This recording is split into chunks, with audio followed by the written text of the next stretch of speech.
Hello everyone, स्वागत है आपका हमारे यूट्यूब चैनल श्री जी एजुकेशन में। आज हम आपके सामने लेके आए हैं सीबीएसई क्लास 12 का फिज़िक्स का सैम्पल पेपर, जिसका पार्ट ए और सेक्शन ए।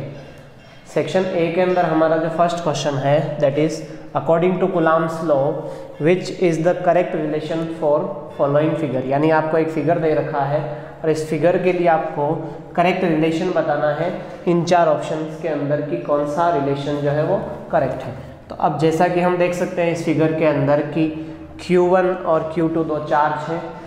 इन दोनों के लिए जैसे Q1 पे जो Q2 द्वारा लगने वाला जो फोर्स है दैट फोर्स इज F12, और इसी तरह से Q2 पर Q1 द्वारा जो लगने वाला फोर्स है दैट इज F21।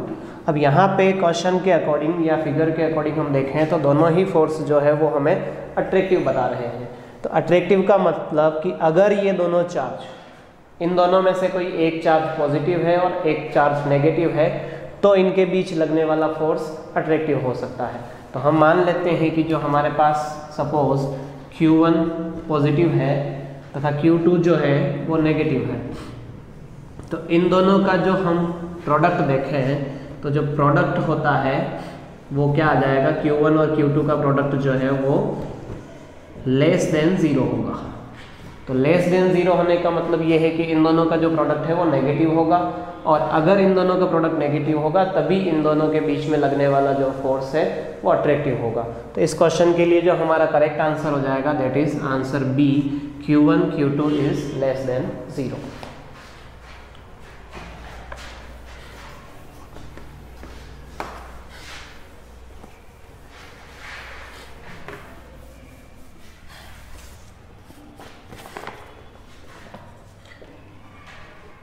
हमारा जो सेकंड क्वेश्चन है that is the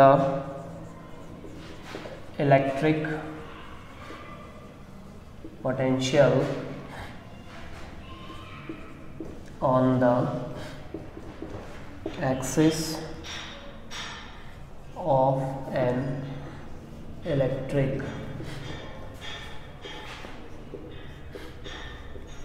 dipole at a distance r from its center is v, then the potential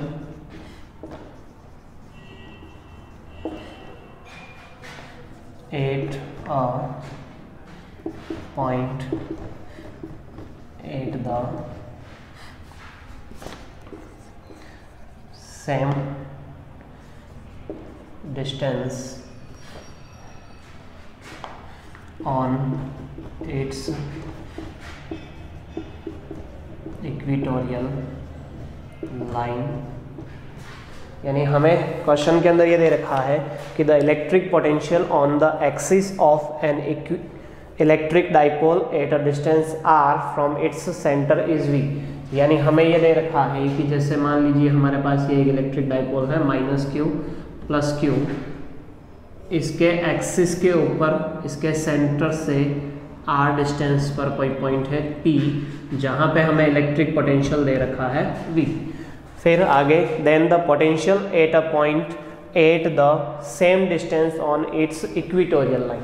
यानी हमें ये पूछा है कि इतनी ही डिस्टेंस पर इसकी इक्वेटोरियल लाइन पर जो इलेक्ट्रिक पोटेंशियल होगा वो कितना होगा। इस जगह पे हमें r डिस्टेंस के ऊपर इलेक्ट्रिक पोटेंशियल पूछा है।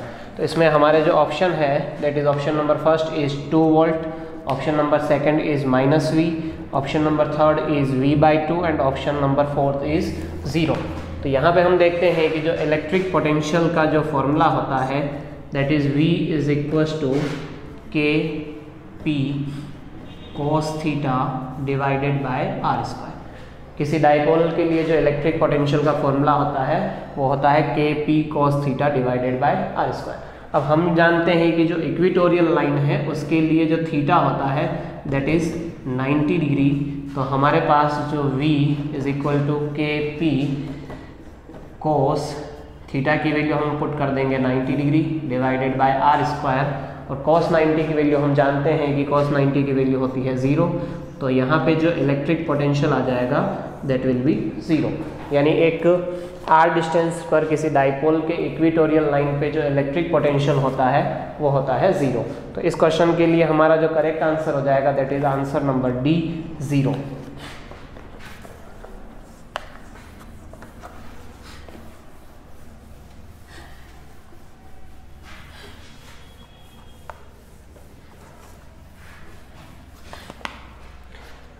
Next question number third question के अंदर हमें दे रखा है the temperature T dependence of resistivity of material A and material B is represented in the figure. यानी हमें किसी मटेरियल A और मटेरियल B की जो रेजिस्टिविटी का टेम्परेचर के साथ रिलेशन है ग्राफिकली हमें दे रखा है। वो हमें कुछ इस तरह से दे रखा है, ये मटेरियल A के लिए है,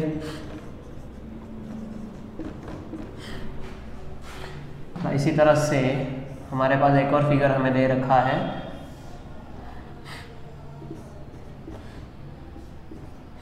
ये मटेरियल बी के लिए। तो क्वेश्चन में हमें पूछा है कि इन मटेरियल ए और मटेरियल बी को हमें आइडेंटिफाई करना है। तो फर्स्ट ग्राफ के अंदर यहाँ पे जो रेजिस्टिविटी है वो शो कर रखा है इन्वर्सली प्रोपोर्शनल टू टेम्परेचर, यानी टेम्परेचर बढ़ने पर रेजिस्टिविटी जो है वो कम हो रही है। तो हम जानते हैं कि जो सेमीकंडक्टर मटेरियल होते हैं उनके लिए रेजिस्टिविटी जो होती है वो टेम्परेचर के इन्वर्सली प्रोपोर्शनल होती है, यानी टेम्परेचर बढ़ने पर उनकी रेजिस्टिविटी बढ़ती है, या फिर हम ऐसे कह सकते हैं कि टेम्परेचर बढ़ने पर सेमीकंडक्टर मटेरियल की कंडक्टिविटी बढ़ती है। तो फर्स्ट जो ग्राफ है ये आपके एक सेमीकंडक्टर को रिप्रेजेंट करता है, जबकि सेकंड ग्राफ के अंदर टेम्परेचर बढ़ने पर रेजिस्टिविटी बढ़ रही है। तो इसलिए जो सेकंड ग्राफ है ये आपके किसी मेटल को रिप्रेजेंट करता है। तो हमारे जो ऑप्शंस है उन ऑप्शंस के अंदर हमें पहला ऑप्शन है मटेरियल ए इज कॉपर, नहीं, मटेरियल ए जो है कॉपर तो एक मेटल होता है तो ए कॉपर नहीं हो सकता है। ऑप्शन नंबर सेकंड है मटेरियल ए इज जर्मेनियम, बिल्कुल मटेरियल ए जर्मेनियम हो सकता है क्योंकि जर्मेनियम एक सेमीकंडक्टर है। तथा मटेरियल बी इज कॉपर, बिल्कुल मटेरियल बी कॉपर हो सकता है। तो हमारे इस क्वेश्चन के लिए जो हमारा करेक्ट आंसर हो जाएगा that is material a is germanium and material b is copper.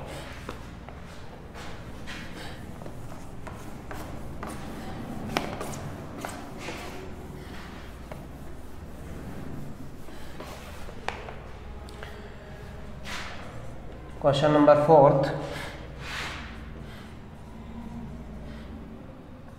To concentric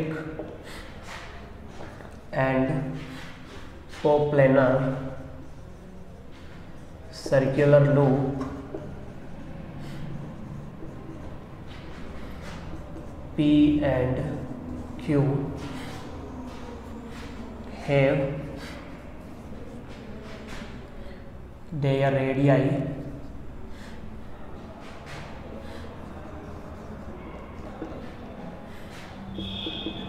in the ratio 2:1, loop Q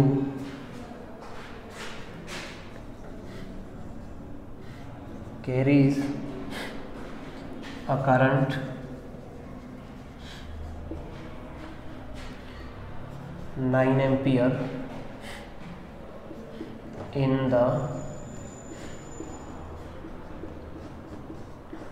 anti-clockwise direction.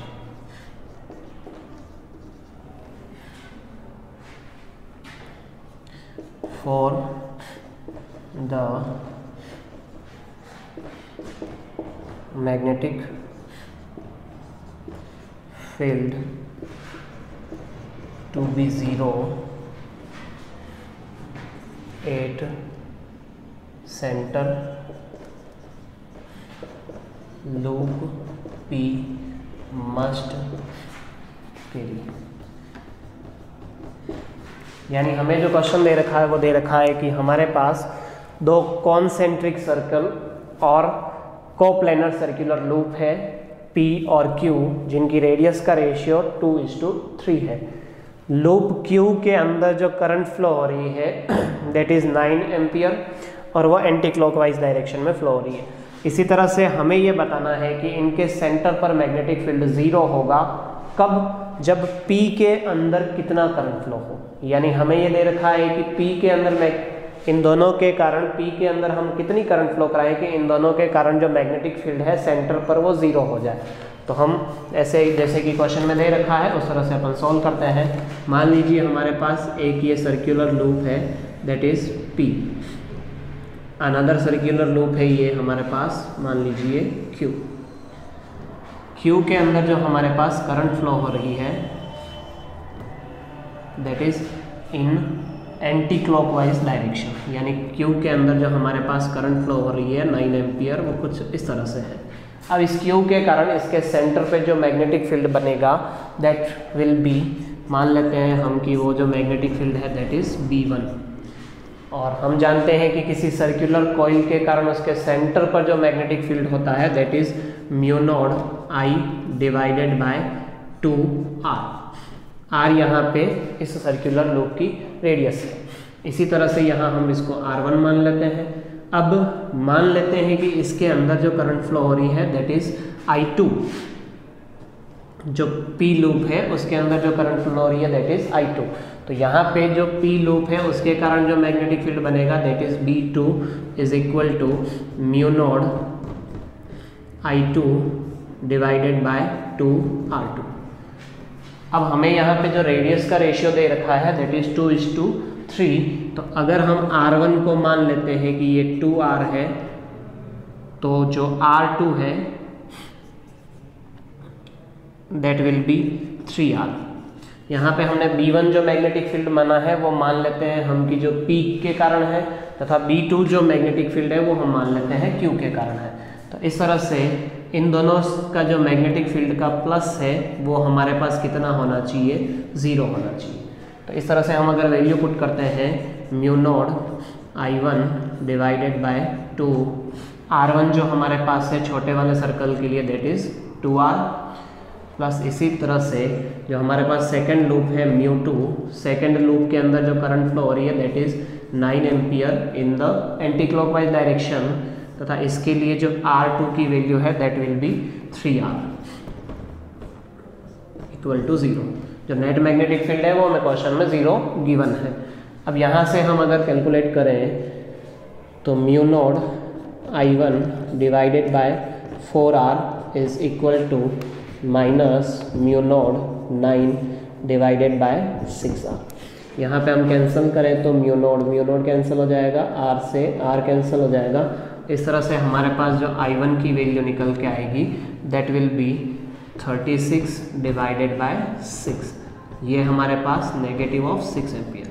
अब यहाँ पे ये जो नेगेटिव साइन है ये इंडिकेट करता है कि जो करंट है वो 9 एम्पियर के कंपैरिजन में अपोजिट डायरेक्शन में है। इट मीन्स जो 9 एम्पियर करंट है, अगर 9 एम्पियर करंट हमें दे रखा है कि एंटी क्लॉकवाइज में है तो ये जो 6 एम्पियर करंट हो जाएगी that will be in clockwise direction, and इसकी जो वैल्यू होगी वो कितनी हो जाएगी 6 एम्पियर। तो हमारे लिए इस क्वेश्चन में जो करेक्ट आंसर हो जाएगा that is 6 ampere in the clockwise direction.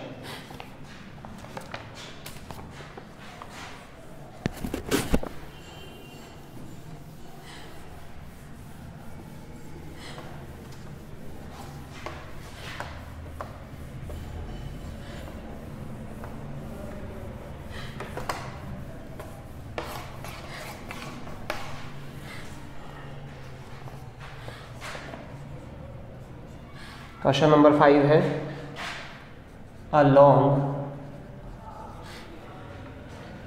Straight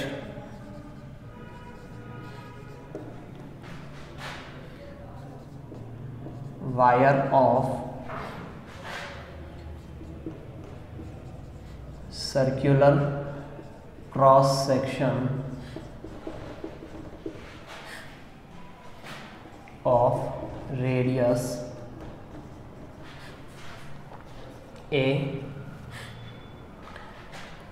carries a current I and this current is uniformly distributed across its cross section. अब हमें आगे पूछा है कि the ratio of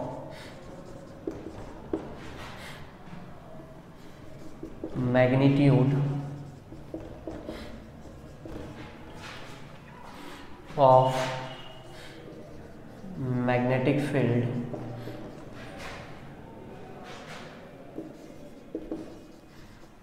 at a point distance a/2 above the surface and a/2 below the surface.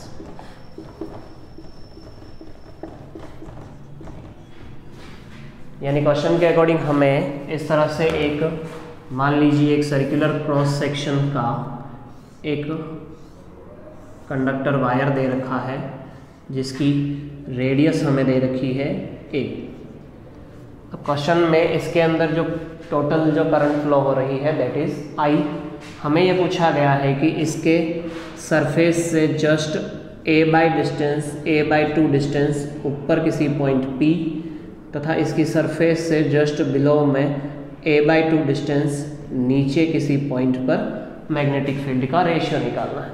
तो हम जानते हैं कि ये जो वायर है इसके लिए इसके आउटर सरफेस पे जो मैग्नेटिक फील्ड का फॉर्मूला होता है that is B = μ0 I divided bye 2πr।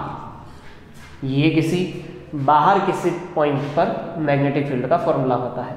अब यहाँ पे जो r डिस्टेंस है दैट विल बी, ये डिस्टेंस जो है ये सेंटर से मापी जाती है, तो ये हमारे पास इस क्वेश्चन के लिए हो जाएगा कि अबोव द सरफेस, तो यहाँ a तो ये हो जाएगा और a/2, तो जो टोटल डिस्टेंस हो जाएगी दैट विल बी 3a/2। ये हमारे पास मान लेते हैं जो फर्स्ट है आउटसाइड के किसी पॉइंट के लिए है।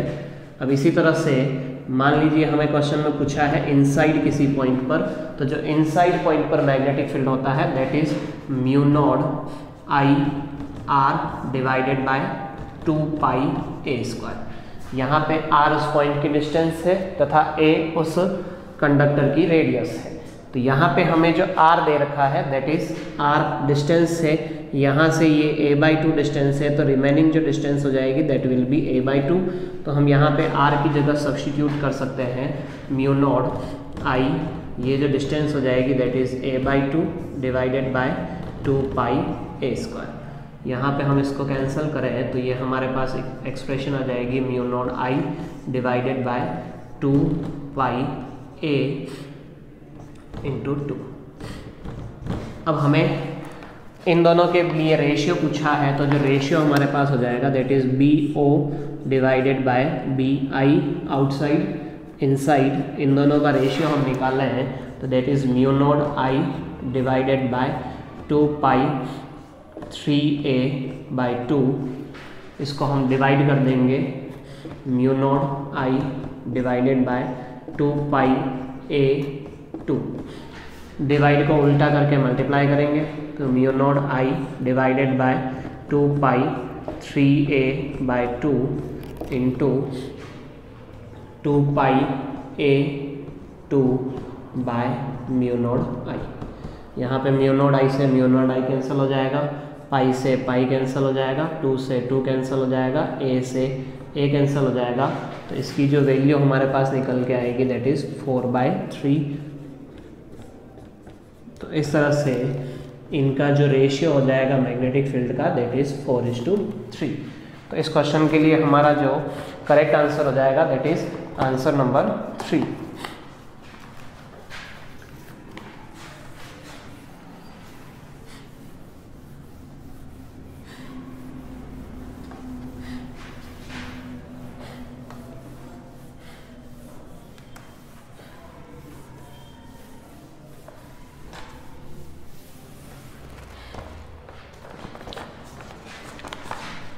नेक्स्ट है question number 6, if the magnetizing field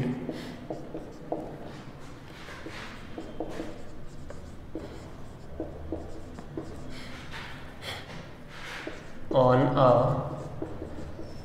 ferromagnetic material is increased,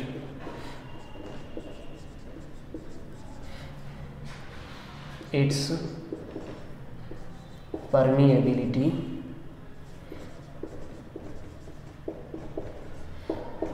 यानी हमें ये पूछा है कि किसी फेरोमैग्नेटिक सब्सटेंस के लिए जो मैग्नेटाइजिंग फील्ड है वो इंक्रीज करते हैं तो इसकी परमिएबिलिटी पे क्या फ़र्क पड़ता है। तो हम जानते हैं कि किसी फेरोमैग्नेटिक सब्सटेंस को जब हम मैग्नेटाइजिंग फील्ड में रखते हैं तो उसके अंदर जो मैग्नेटिक फील्ड डेवलप होता है that is B is directly proportional to H। अब यहाँ पे डायरेक्टली प्रोपोर्शनल के साइन को हम हटाते हैं तो जो हमारे पास कांस्टेंट है दैट इज़ म्यू H। यहाँ से जो म्यू की वैल्यू है वो हो जाएगी B/H। अब अकॉर्डिंग टू क्वेश्चन आपको कह रखा है कि जो मैग्नेटाइजिंग फील्ड है यानी जो H है उसकी वैल्यू को हमने इंक्रीज़ किया है तो हमारे पास हम जानते हैं कि म्यू जो है यहाँ पे इन्वर्सली प्रोपोर्शनल है H के, तो जो म्यू होगा दैट विल बी डिक्रीजेस। यानी अगर हम मैग्नेटाइजिंग फील्ड को इंक्रीज करते हैं तो जो परमिएबिलिटी है वो डिक्रीज हो जाती है।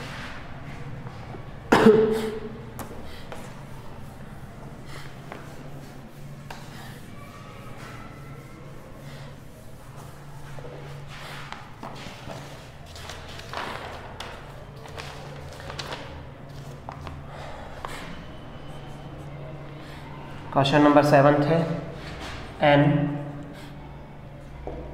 Iron cored coil is connected in series with an electric bulb with AC source. When iron piece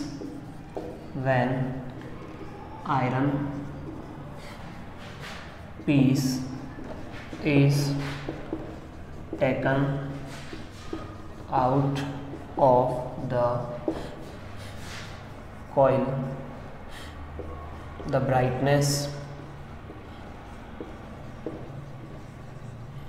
of the bulb यानी इस तरह से हमें एक सर्किट दे रखा है। सर्किट में कुछ इस तरह से दे रखा है कि यहाँ पे एक इंडक्टर लगा रखा है और इंडक्टर के साथ में यहाँ पे एक बल्ब है और इस बल्ब को एक एसी सोर्स से कनेक्ट कर रखा है। अब इसके अंदर एक आयरन की रोड प्लेस्ड है। अब क्वेश्चन में ये कहा गया है कि इस आयरन की रोड को जब बाहर निकाल दिया जाता है तो यहाँ पे बल्ब की ब्राइटनेस पे क्या इफेक्ट होता। तो हमें यह पता है कि जो आयरन है ये आयरन एक फेरोमैग्नेटिक सब्सटेंस होता है। तो फेरोमैग्नेटिक सब्सटेंस के कारण यहाँ पे दोनों के कारण कुछ मैग्नेटिक फील्ड है। जब इस आयरन की रोड को बाहर निकाल दिया जाएगा तो इस कॉइल के लिए जो मैग्नेटिक फील्ड है, मैग्नेटिक फील्ड क्या हो जाएगा, मान लीजिए मैग्नेटिक फील्ड यहाँ पे रिड्यूस हो जाएगा। अब कॉइल ये चाहती है कि ये जो रिड्यूस हुआ है मैग्नेटिक फील्ड ये वापस मेंटेन हो जाए। तो मेंटेन हो जाए तो इसके लिए यहाँ से जो ये एसी सोर्स है इससे करंट की वैल्यू इंक्रीज हो जाएगी और करंट की वैल्यू इंक्रीज होने पर हमें पता है कि जो बल्ब है बल्ब की ब्राइटनेस बढ़ जाएगी। तो इस तरह से जब हम इसमें से यहाँ से आयरन की रोड को बाहर निकालते हैं तो आयरन की रोड को बाहर निकालने के कारण यहाँ पे मैग्नेटिक फील्ड की जो इंटेंसिटी होगी वो कम होगी, जबकि ये कॉइल ये चाहती है कि ये जो मैग्नेटिक फील्ड है जो कम हुआ है वो वापस बैलेंस हो जाए। तो बैलेंस करने के लिए यहाँ से जो करंट है वो इंक्रीज़ हो जाएगी और करंट के इंक्रीज़ होने के कारण बल्ब की जो ब्राइटनेस है वो इंक्रीज़ हो जाएगी। तो इसके लिए जो हमारा करेक्ट आंसर होगा that is b, increases.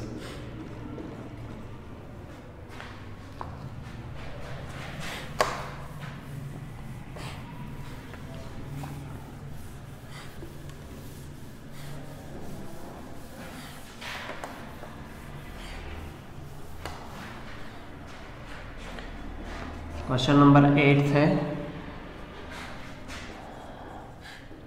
Which of the following statement is not true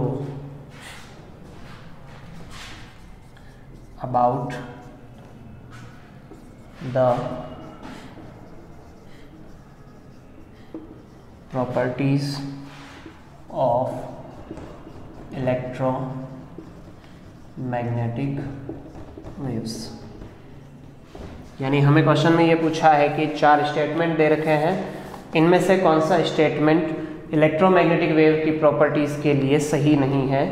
तो फर्स्ट ऑप्शन हमारे पास है, These waves do not require any material medium for propagation। यानी फर्स्ट ऑप्शन आपको ये कह रहा है कि इलेक्ट्रोमैग्नेटिक वेव्स जो होती है उनको प्रोपेगेट करने के लिए किसी भी मीडियम की ज़रूरत नहीं होती है। तो ये हमारे पास एक करेक्ट ऑप्शन हो जाएगा, क्योंकि ये एक सही ऑप्शन है, क्योंकि जो इलेक्ट्रोमैग्नेटिक वेव्स होती है वो वैक्यूम में भी ट्रैवल कर सकती है, तो ज़रूरी नहीं है कि उनके लिए कोई मीडियम हो। सेकेंड ऑप्शन जो है वो है, both electric and magnetic field vector attend the maximum and minimum at same time. ये भी हमारे एक सही ऑप्शन है, सही है कि मान लीजिए जैसे आपके पास ये एक इलेक्ट्रोमैग्नेटिक वेव है, तो इसमें ये इलेक्ट्रिक फील्ड के वाइब्रेशंस है, इसी तरफ इसके परपेंडिकुलर डायरेक्शन में मैग्नेटिक फील्ड हो जाएगा। इसमें क्वेश्चन के अकॉर्डिंग हमें ये कहा है कि दोनों एक ही साथ अपनी मैक्सिमम इंटेंसिटी को प्राप्त करते हैं। बिल्कुल सही है कि यहाँ पे ये मैक्सिमम वैल्यू है, उसी टाइम पे मैग्नेटिक फील्ड भी मैक्सिमम होगा। जिस टाइम पे इलेक्ट्रिक फील्ड मैक्सिमम होता है उसी टाइम पे मैग्नेटिक फील्ड भी मैक्सिमम होता है। इसको आप इस तरह से समझ सकते हो कि जैसे ये आपके पास मैग्नेटिक फील्ड के वाइब्रेशन है, तो उसी टाइम पे इलेक्ट्रिक फील्ड भी वाइब्रेट करेगा, यानी दोनों एक साथ एक दूसरे के साथ वाइब्रेट करेंगे। तो सेकेंड ऑप्शन भी सही है। Third, the energy in electromagnetic wave is divided equally between electric and magnetic field. ये भी सही है कि ये जो वेव है, ये टोटल एनर्जी जो लेके जाती है वो इक्वली डिवाइडेड होती है इलेक्ट्रिक फील्ड और मैग्नेटिक फील्ड के बीच में। तो फोर्थ जो ऑप्शन है, both electric and magnetic field vectors are parallel to each other, ये आपके करेक्ट ऑप्शन नहीं है, ये एक रॉन्ग ऑप्शन है, क्योंकि इसमें कहा गया है कि इलेक्ट्रिक फील्ड और मैग्नेटिक फील्ड एक दूसरे के पैरेलल होते हैं।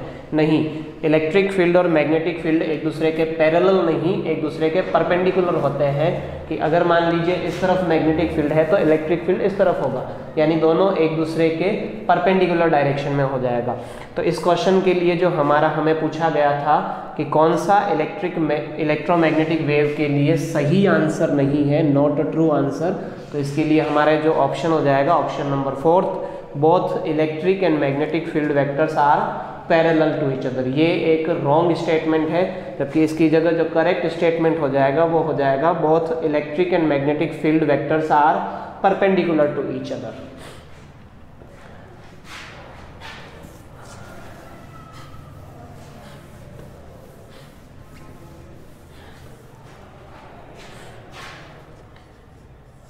क्वेश्चन नंबर 9 में हमें कह रखा है कि एक rectangular, a square and a circular and an elliptical loop all in xy plane are moving out of uniform magnetic field with constant velocity v equal to v I cap। यानी हमें कह रखा है कि 4 डिवाइस हमें यहाँ बता रखी है। एक तो हमें दे रखा है एक रेक्टेंगुलर, एक स्क्वायर, एक सर्कल और एक एलिप्स। ये चारों ही किसी यूनिफॉर्म, मान लीजिए ये एक जैसा यूनिफॉर्म मैग्नेटिक फील्ड है इन चारों के लिए।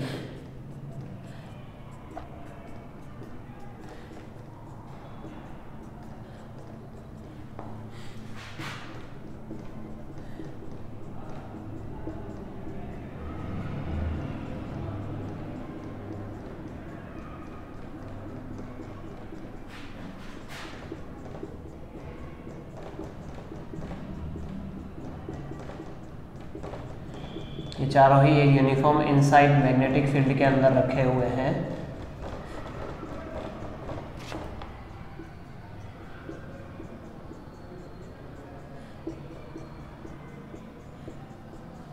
और चारों ही same velocity v equal to V I cap के द्वारा बाहर निकल रहे हैं। अब हमें ये पूछा गया है कि the induce EMF during the passage of these loops out of the field region, जब यानी कि ये चारों ही जब फील्ड रीजन से बाहर निकलेंगे, will not remain constant for, यानी हमें ये पूछा है कि इनमें से कौन सी कंडीशन के अंदर जो ईएमएफ इंड्यूस होगा वो कांस्टेंट नहीं होगा। तो हम यहाँ पे देखते हैं कि जब हमारे पास फर्स्ट मान लीजिए ये रेक्टेंगुलर जो लूप है ये मैग्नेटिक फील्ड से बाहर निकलता है, तो इस रेक्टेंगुलर लूप के लिए जो एरिया है वो एक कांस्टेंट कंडीशन के हिसाब से बदल रहा है। जो मैग्नेटिक फील्ड के अंदर या फिर यहाँ पे हम मैग्नेटिक फ्लक्स की बात करें तो जो एरिया है वो एक कांस्टेंट स्पीड से बदल रहा है। तो यहाँ पे जो ईएमएफ इंड्यूस होगा वो तो हो जाएगा कांस्टेंट, क्योंकि मैग्नेटिक फील्ड जो है वो एक जैसा बदल रहा है। सेकंड कंडीशन के अंदर भी यहाँ जो एरिया बदलता है, इस तरह से हम देख सकते हैं कि ये जब बाहर निकलेगा तो एरिया में जो चेंज आएगा वो एरिया भी यहाँ पे सेकंड कंडीशन में एक कांस्टेंट स्पीड से चेंज हो रहा है। तो इसके लिए भी जो ईएमएफ इंड्यूस होगा वो भी कांस्टेंट हो जाएगा।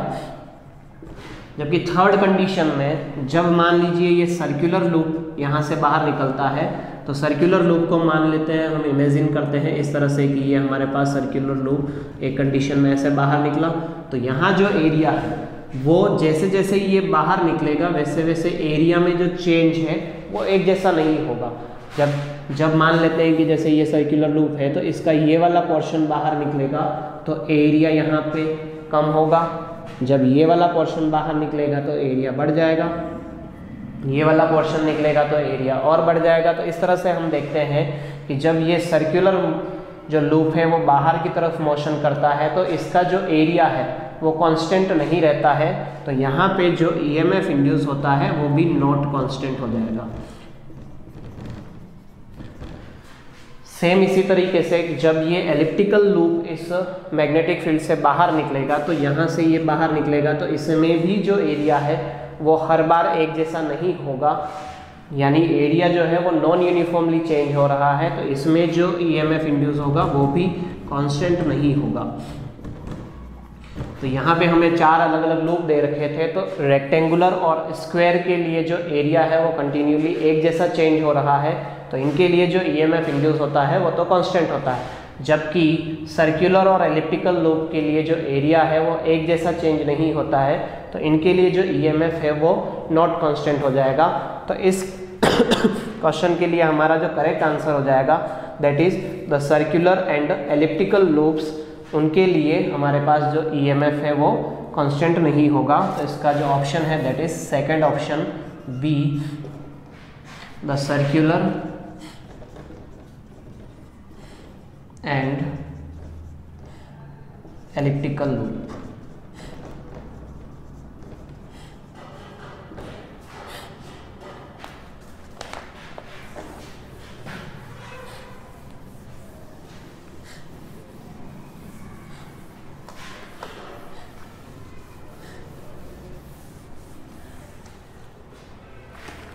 नेक्स्ट क्वेश्चन है हमारे पास question number 10th। In Young's double slit experiment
यानी हमें इस क्वेश्चन में क्या कह रहा है, in Young's double slit experiment the path difference of a certain point on the screen between two interfering waves is 1/8 of the wavelength. यानी यहाँ पे आपके पास दो वेव्स जो है वो एक दूसरे से इंटरफेयर कर रही है, तो इन दोनों वेव्स के बीच में जो पाथ डिफरेंस है यानी जो डेल्टा एक्स हमें दे रखा है वो हमें यहाँ दे रखा है कि जो डेल्टा एक्स है वो इक्वल है 1/8 ऑफ द वेवलेंथ, यानी λ/8 के इक्वल दे रखा है। क्वेश्चन में हमें ये पूछा है कि इसमें जो इंटेंसिटी होगी उस इंटेंसिटी और जो सेंट्रल में जो ब्राइट फ्रिंज बनती है उसकी इंटेंसिटी का रेशियो कितना है। तो इसको हम सॉल्व करते हैं कुछ इस तरह से कि हम जानते हैं कि जो हमारे पास इंटेंसिटी है इंटरफेरेंस के अंदर that is I is equal to I1 plus I2 plus 2 root I1 root I2 cos phi. इसको हम मान लेते हैं कि हमारे पास दो सोर्स है, दोनों सोर्स की जो इंटेंसिटी है वो मान लेते हैं सेम है, उनको हमने I naught plus I naught plus 2 root I naught cos phi. तो इसको हम अगर सोल्व करते हैं तो यहाँ हमारे पास आ जाएगा 2I node plus 2I node cos phi. अब फर्स्ट कंडीशन के अंदर हम इसको अगर कॉमन ले लें तो यहाँ आ जाएगा 1 प्लस कोस फाई। अब फर्स्ट केस के अंदर हमें जो यहाँ पाथ डिफरेंस दे रखा है वो दे रखा है λ/8, तो यहाँ पे से हम अगर फेस डिफरेंस निकालें या फाई की जो वैल्यू निकालें हैं दैट विल बी लैम्डा को हम 2π सब्स्टिट्यूट कर सकते हैं, तो 2π डिवाइडेड बाय 8 इसको हम अगर सोल्व करते हैं तो दैट इज π/4, यानी इस तरह से हमारे पास जो फेस डिफरेंस आता है दैट इज π/4। तो पहली कंडीशन के अंदर I1 अगर हम निकालें तो that is 2I naught 1 plus cos π/4। इसको हम अगर सोल्व करते हैं तो जो कोस π/4 की वैल्यू है दैट इज 1/√2। इसको फर्दर अगर हम आगे सॉल्व करें या फिर इसको हम इक्वेशन 1 सब्स्टिट्यूट कर देते हैं। अब आगे जो हमारे पास सेकंड क्वेश्चन में हमें कहा गया है सेंट्रल ब्राइट के लिए, तो सेंट्रल ब्राइट के लिए हम जानते हैं कि जो फेज डिफरेंस होता है दैट इज 0, तो इसको हम लिख सकते हैं 2I नोड 1 प्लस कोस 0 डिग्री, और कोस 0 की वैल्यू हमारे पास हो जाएगी 1, तो इसको हम इस तरह से सॉल्व करते हैं तो ये हमारे पास आ जाएगा 2।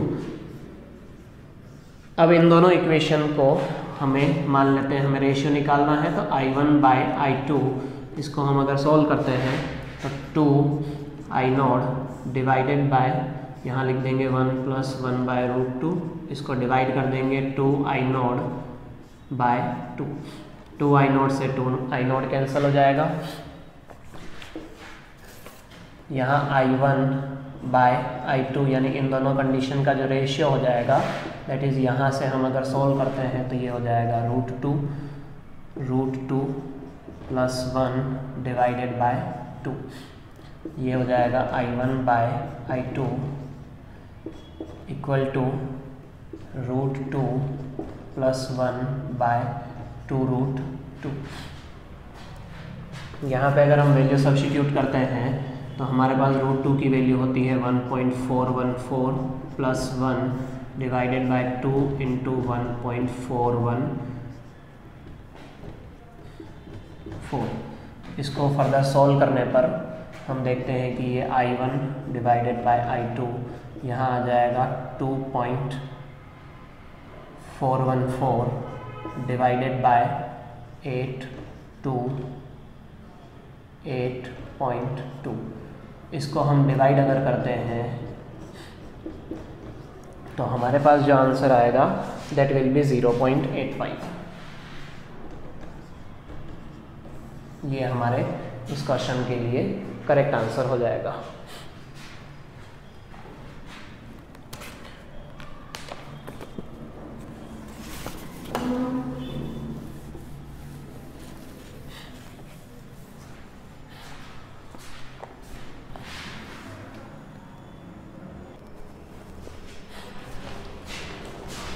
हमारा जो अगला क्वेश्चन है, question number 11, the work function of a metal surface is 4.14 electron volt. The threshold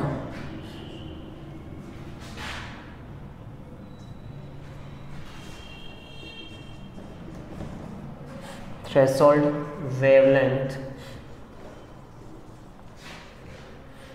for this metal surface is, यानी हमें यहाँ पे एक मेटल सरफेस के लिए वर्क फंक्शन जो दे रखा है दैट इज़ 4.14 इलेक्ट्रॉन वोल्ट। यानी यहाँ पे हमें जो वर्क फंक्शन है इसको हम W नोड या फिर फाई से रिप्रेजेंट कर सकते हैं। ये हमें क्वेश्चन में गिवन है 4.14 इलेक्ट्रॉन वोल्ट। हमें पूछा गया है कि इस मेटल की सरफेस के लिए हमें थ्रेशोल्ड वेवलेंथ निकालनी है। तो हम जानते हैं कि जो फाई होता है that is h new node. यहाँ पे न्यू नोड है थ्रेशोल्ड फ्रीक्वेंसी। न्यू नोड को हम इस तरह से लिख सकते हैं h c by lambda node that is equal to phi. यहाँ से अगर हम लैम्डा नोड कैलकुलेट करें तो that will be equal to h c by 5। Value को सब्स्टिट्यूट करते हैं। H we know that 6.62 into 10 to the power minus 34 into c 3 into 10 to the power 8, जबकि जो फाई है दैट इज़ 4.14 इलेक्ट्रॉन वोल्ट। अब electron volt को हमें बदलना पड़ेगा जूल के अंदर, तो उसके लिए हम करेंगे 1.6 into 10 to the power minus 19। तो इसको अगर हम सोल्व करते हैं तो हमारे पास जो लैम्डा नोड की वैल्यू निकल के आती है that will be 3000 into 10 to the power minus 10, और इसको हम इस तरह से लिख सकते हैं 3000 एंगस्ट्रॉम। तो हमारे पास जो लैम्डा नोड यानी थ्रेशोल्ड वेवलेंथ की वैल्यू निकल के आती है दैट इज़ 3000 एंगस्ट्रॉम। तो इस क्वेश्चन के लिए हमारा जो करेक्ट आंसर हो जाएगा that is option number c 3000 angstrom.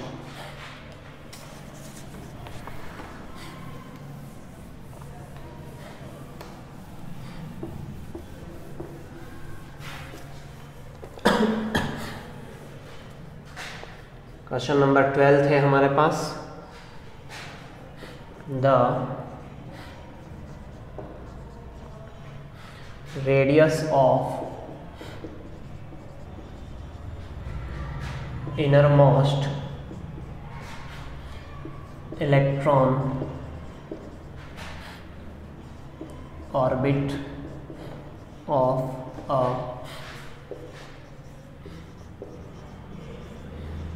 hydrogen atom is 5.3 into 10 to the power minus 11 meter. Then the radius of the n is equal to 3 orbit is, यानी हमें यहाँ पे क्वेश्चन में जो फर्स्ट ऑर्बिट है उसकी रेडियस हमें दे रखी है 5.3 into 10 to the power minus 11 metre. अब हमें यहाँ पे पूछा है कि हमें थर्ड ऑर्बिट की रेडियस निकालनी है। तो हम जानते हैं कि किसी भी ऑर्बिट की जो रेडियस होती है that is r is equal to a node n square. यहाँ ए नोड कांस्टेंट होता है।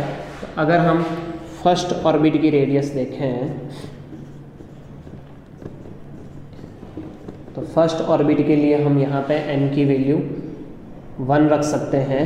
तो ये हमारे पास आ जाएगा ए नोड 1 का स्क्वायर, और r1 की वैल्यू हमें दे रखी है 5.3 into 10 to the power minus 11 equal to A. यानी यहाँ से अगर हम ए नोड की वैल्यू निकालें हैं तो that is 5.3 into 10 to the power minus 11 metre. अब हमें पूछा है n is equal to third orbit के लिए, तो तो हम इसी फॉर्मूले में सब्स्टिट्यूट कर देते हैं। r इज इक्वल टू हमारे पास फॉर्मूला हो जाएगा a नॉट 3 का स्क्वायर, थर्ड ऑर्बिट की रेडियस। तो हम a नॉट की वैल्यू अगर रखें हैं 5.3 इंटू 10 टू द पावर -11 और 3 का स्क्वायर अगर हम करते हैं तो दैट इज़ 9, और इसको अगर हम सोल्व करते हैं तो that will be 4.77 into 10 to the power -10 metre. यानी इस तरह से हमारे पास जो थर्ड ऑर्बिट है उसकी रेडियस हो जाएगी 4.77 into 10 to the power -10 metre. तो इसके लिए जो हमारा ऑप्शन हो जाएगा that is option number third, 4.77 into 10 to the power -10 metre.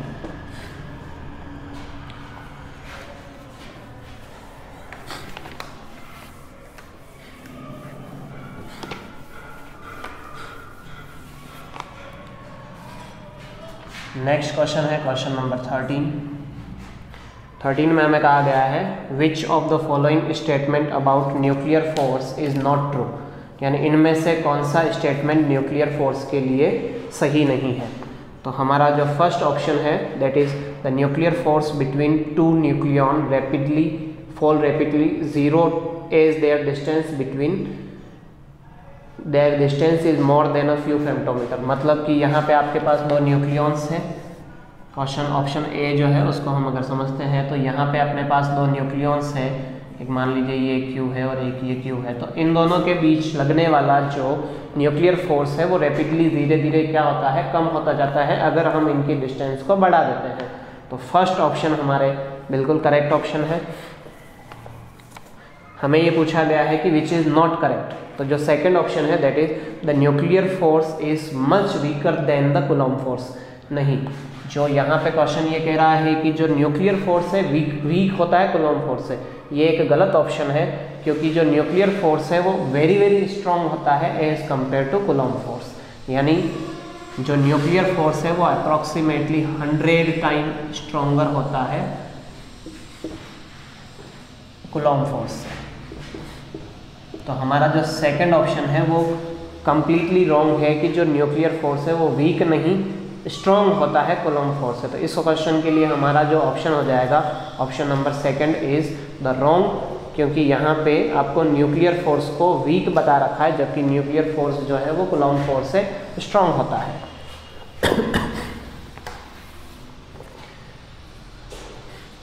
Question number 14 in the reading of the voltmeter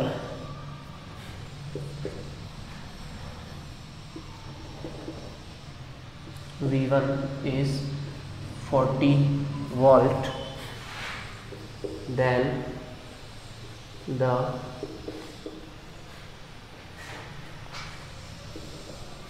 reading of voltmeter V2 is, यानी हमें एक डायग्राम दे रखा है, उस डायग्राम के अंदर अगर हमें V1 की रीडिंग दे रखी है 40 वोल्ट और हमें पूछा गया है कि हमें V2 की रीडिंग निकालनी है।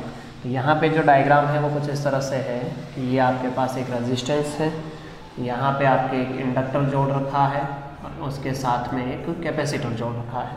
इधर जो वोल्टेज है वो हो जाएगा V2 और यहाँ जो पोटेंशियल डिफरेंस हमें दे रखा है वो है V1।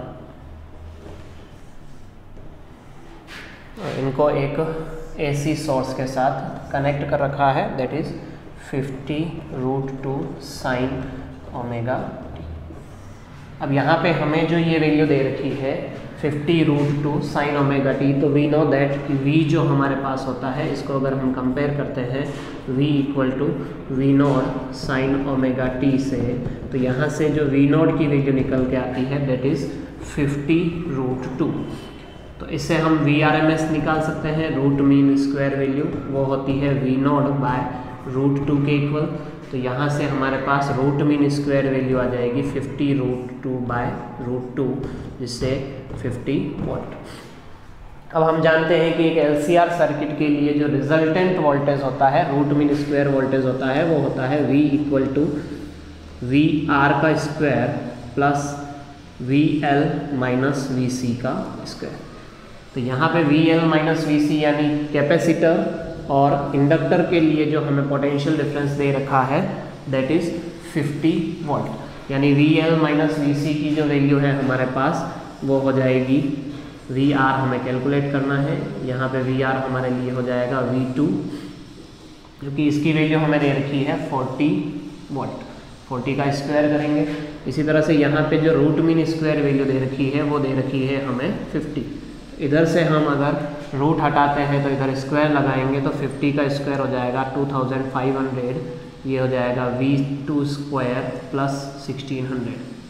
यहाँ से अगर हम V2 की वैल्यू निकाल रहे हैं तो वो हो जाएगी 2500 माइनस 1600। यहाँ से सॉल्व करते हैं तो ये आएगा 900।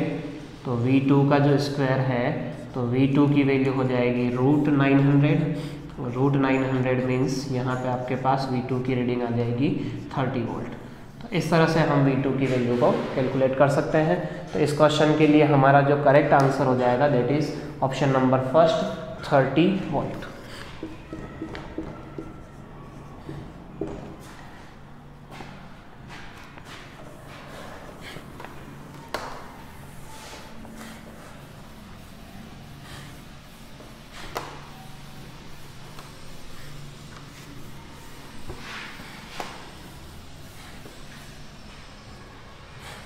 क्वेश्चन नंबर 15 में हमें ग्राफिकल नोटेशन दे रखा है, ग्राफ दे रखा है बिटवीन वोल्टेज एंड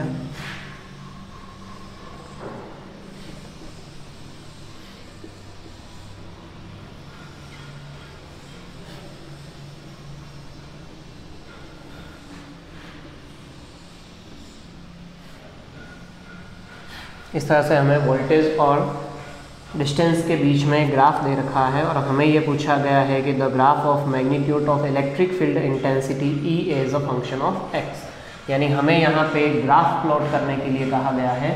4 ऑप्शंस दे रखे हैं और हमें कहा गया है कि आपको इलेक्ट्रिक फील्ड को as a function of x बताना है। तो हम जानते हैं कि जो रिलेशन होता है इलेक्ट्रिक फील्ड और पोटेंशियल डिफरेंस के बीच में that is negative of dV/dx। अब फर्स्ट फिगर के अंदर हमें जो वोल्टेज और x के बीच में ग्राफ दे रखा है उसके अंदर हम यहाँ से यहाँ तक अगर देखें 0 से 2 वोल्ट, 0 से 2 डिस्टेंस तक, तो हम यहाँ देखते हैं कि जो वोल्टेज के लिए जो स्लोप आएगा दैट विल बी पॉजिटिव, और अगर वोल्टेज के लिए जो स्लोप है वो पॉजिटिव होगा तो जो इलेक्ट्रिक फील्ड है वो क्या आ जाएगा, नेगेटिव और एक कांस्टेंट वैल्यू आएगी। तो इस तरह से हमारे पास जो इलेक्ट्रिक फील्ड हमें यहाँ से इस ग्राफ से निकल के पता चलेगा फर्स्ट कंडीशन 0 से 2 तक वो -E के इक्वल होगा। तो इसके लिए जो हमारी वैल्यू हो जाएगी that is -E constant till 2। अब 2 से लगाकर जो 4 तक की डिस्टेंस है, 2 से लगाकर तक के 4 तक की डिस्टेंस के लिए v और x के बीच में कोई स्लोप नहीं है, यानी dv ये हमारे पास 0 से 2 के लिए हो जाएगा। 2 से 4 तक जो dv/dx है दैट विल बी 0। तो यहाँ पे इलेक्ट्रिक फील्ड भी कितना हो जाएगा, 0। तो इस कंडीशन में यहाँ पे हमारे पास कोई इलेक्ट्रिक फील्ड प्रोड्यूस नहीं होता है। थर्ड कंडीशन के अंदर जो हमें 4 से 6 दे रखा है, 4 से 6 डिस्टेंस के लिए जो dv/dx है वो नेगेटिव है। तो इसका मतलब जो हमारे पास इलेक्ट्रिक फील्ड होगा वो हो जाएगा पॉजिटिव ऑफ E। तो इस तरह से यहाँ पे जो इलेक्ट्रिक फील्ड आएगा दैट इज +E। तो इसके लिए जो हमारे लाइन आ जाएगी वो कुछ इस तरह से आ जाएगी। तो इस तरह से हमने देखा कि हमारे पास 3 कंडीशन है 0 से 2 तक, जो v और x के बीच में जो स्लोप है दैट इज़ पॉजिटिव। तो इसके लिए जो इलेक्ट्रिक फील्ड प्रोड्यूस होता है वो नेगेटिव होगा। 2 से 4 तक स्लोप 0 है तो यहाँ कोई इलेक्ट्रिक फील्ड प्रोड्यूस नहीं होगा, जबकि 4 से 6 तक जो इलेक्ट्रिक पोटेंशियल का जो स्लोप है दैट इज़ नेगेटिव। तो यहाँ पे जो इलेक्ट्रिक फील्ड प्रोड्यूस होगा वो पॉजिटिव हो जाएगा।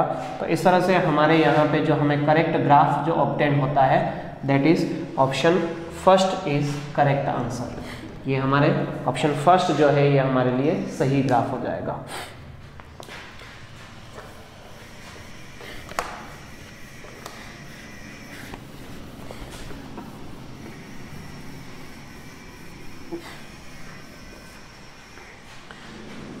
नेक्स्ट जो है हमारे पास एजर्शन रीजन टाइप क्वेश्चंस हैं 16, 17 और 18।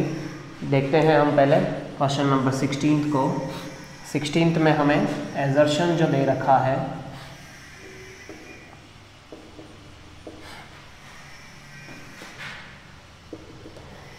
The electric conductivity of a semiconductor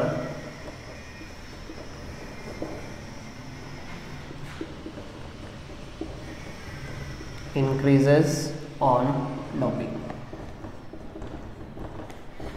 यहाँ हमें एजर्शन जो दे रखा है the electric conductivity of a semiconductor increases on doping, और इसका जो रीज़न हमें दे रखा है, रीज़न में ये लिखा हुआ है कि doping always increase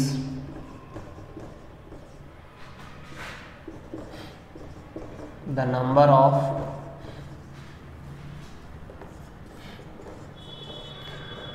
electrons in the semiconductor.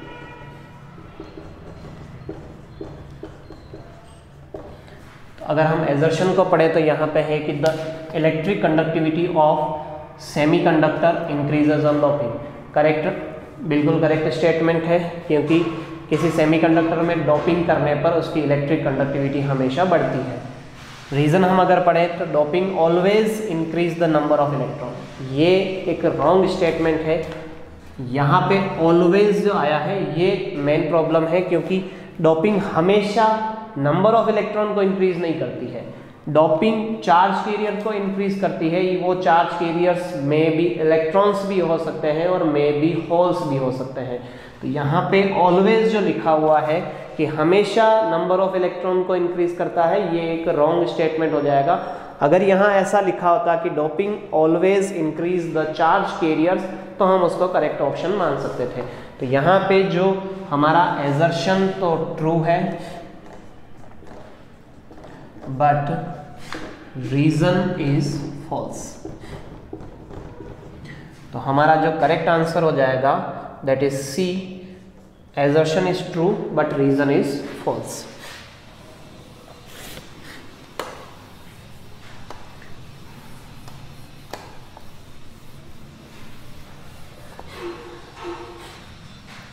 Question number 17 है हमारे पास। इसमें हमें एजर्शन जो दे रखा है in a interference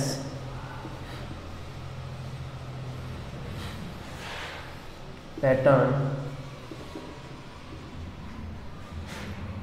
observed in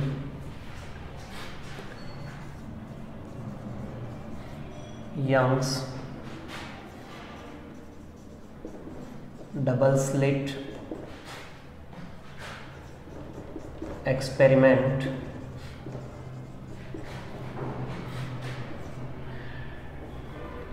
if the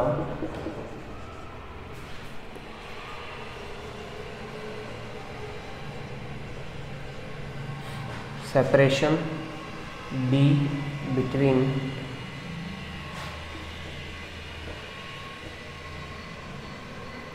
coherent sources as well as the distance d of the screen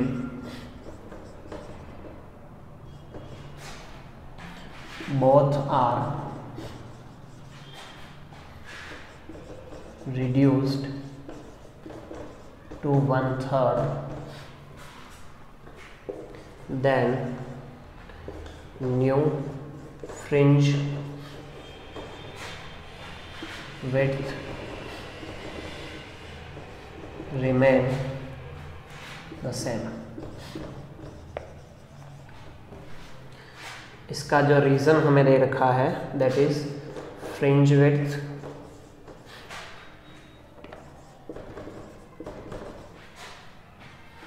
is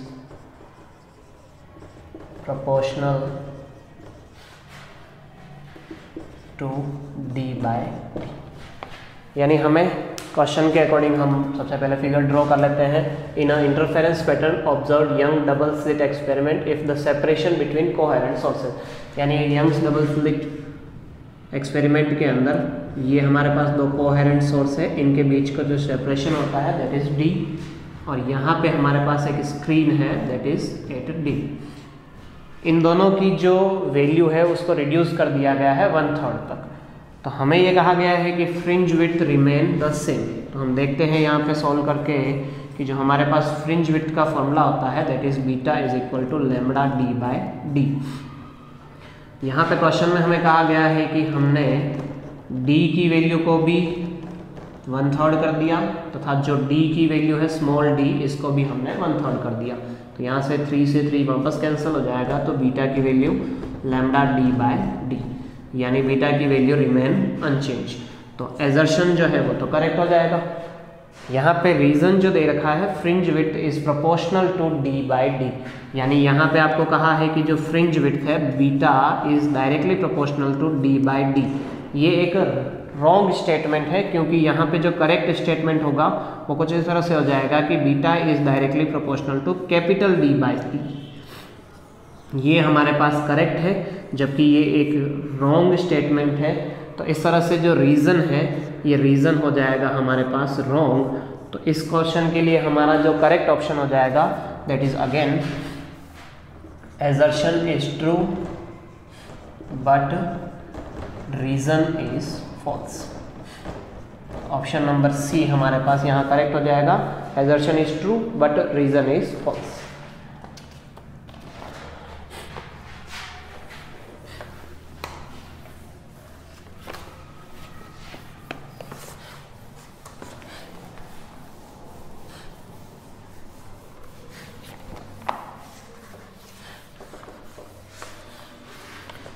section a के अंदर हमारा जो लास्ट क्वेश्चन है दैट इज क्वेश्चन नंबर 18। इसमें हमें एजर्शन दे रखा है the photo electrons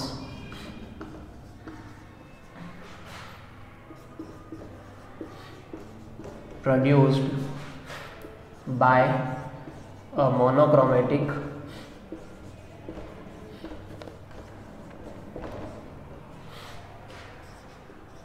light beam incident on a metal surface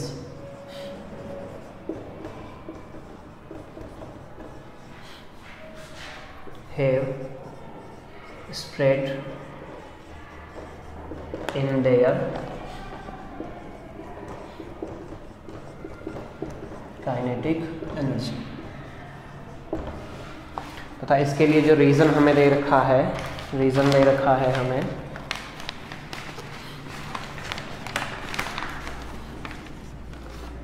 the energy of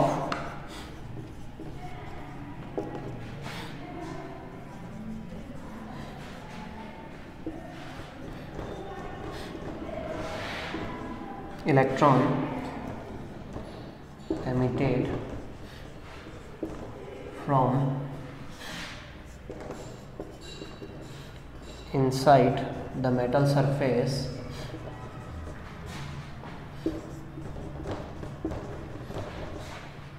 is lost in